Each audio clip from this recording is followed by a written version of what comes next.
ادھر بیت المقدس صلیبیوں کے ہاتھ سے نکلنے پر پورے یورپ میں کوہرام پیدا ہو گیا اور جنگ کی تیاریاں ہونے لگی۔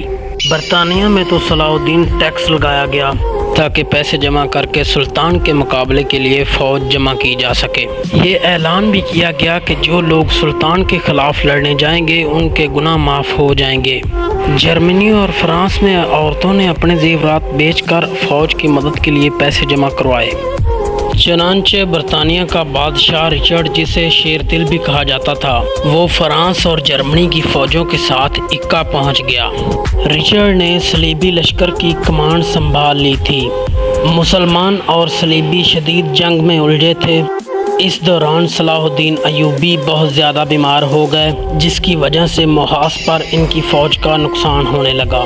سلطان کو محفوظ مقام پر جانے کا مشورہ دیا گیا، لیکن ان کی غیرت نے گوارا نہ کیا کہ وہ اپنے ساتھیوں کو دشمن کے رحم و کرم پر چھوڑ کر چلے جائیں۔ اس دوران رچرڈ نے اکا پر حملہ کر دیا، لیکن بیمار سلطان اکا کی مدد کو نہ پہنچ سکے۔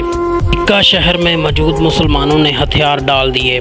سلطان نے رچرڈ سے پیشکش کی کہ اکا والوں کے مسلمان قیدیوں کو چھوڑ دیا جائے تو صلیبیوں کے صلیب اعظم ان کو واپس مل جائے گی۔